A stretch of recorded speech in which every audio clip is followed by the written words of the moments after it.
আসসালামু আলাইকুম। Dhaka holiday BD থেকে আমি মল্লিকা মৌ। তো আজকে আপনাদের সাথে নতুন আরেকটি কান্ট্রির গুরুত্বপূর্ণ টপিকস নিয়ে এসেছি।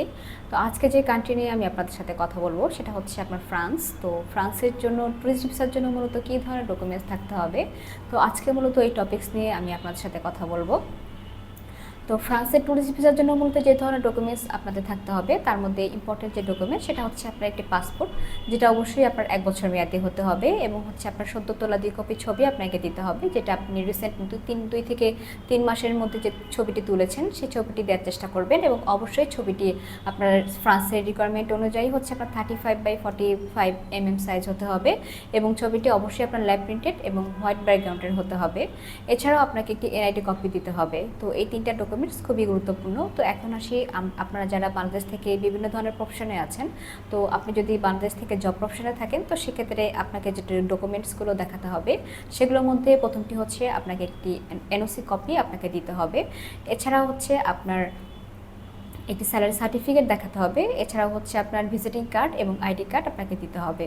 তো এগুলো হচ্ছে মূলত আপনার জব রিলেটেড খুবই গুরুত্বপূর্ণ ডকুমেন্টস। তো এর পরবর্তী যে ডকুমেন্টসগুলো আপনাকে দিতে হবে সেগুলো হচ্ছে একটি টিন সার্টিফিকেট এবং একটি ট্যাক্স রিটার্ন কপি, যেটা অবশ্যই আপনার অ্যাকনোলেজমেন্ট পে স্লিপ থাকতে হবে।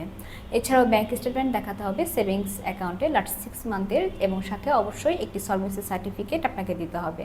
তো এগুলো হচ্ছে আপনার জব রিলেটেড খুবই গুরুত্বপূর্ণ ডকুমেন্টস। তো আদার্স যে ডকুমেন্টসগুলো আপনার দিতে হবে, আপনি যদি বাংলাদেশ থেকে বিজনেস প্রফেশনে থেকে থাকেন তো সেক্ষেত্রে আপনাকে যে ডকুমেন্টসগুলো দিতে হবে সেগুলোর মধ্যে একটি হচ্ছে আপনার বিজনেসের ট্রেড লাইসেন্স কপি, এবং এই ট্রেড লাইসেন্স কপিটা অবশ্যই আপনাকে ইংরেজিতে নোটারাইজড করে দিতে হবে। এছাড়া হচ্ছে আপনার 3 দিন সার্টিফিকেট এবং একটি ট্যাক্স রিটার্ন কপি, এবং সাথে অবশ্যই একটি অ্যাকনোলেজমেন্ট পে স্লিপ আপনাকে দেখাতে হবে। আপনি যে ইয়ারলি ট্যাক্স পেড করেন তো সেটার প্রুফ হিসাবে অ্যাকনোলেজমেন্ট পে স্লিপ কাজ করবে। এছাড়াও আপনাকে ব্যাংক স্টেটমেন্ট দেখাতে হবে, কারেন্ট অ্যাকাউন্টে লাস্ট 6 মান্থের কপি, এবং সাথে অবশ্যই একটি সলভেন্সি সার্টিফিকেট দিতে হবে। তো আপনার যদি লিমিটেড কোম্পানি হয়ে থাকে তো সেক্ষেত্রে একটি মেমোরাম কপি আপনাকে দেখাতে হবে। এছাড়াও আপনি যদি অনেকগুলো কান্ট্রি ভিজিট করে থাকেন তো সেক্ষেত্রে একটি ট্রাভেল হিস্টোরি আপনাকে দেখাতে হবে।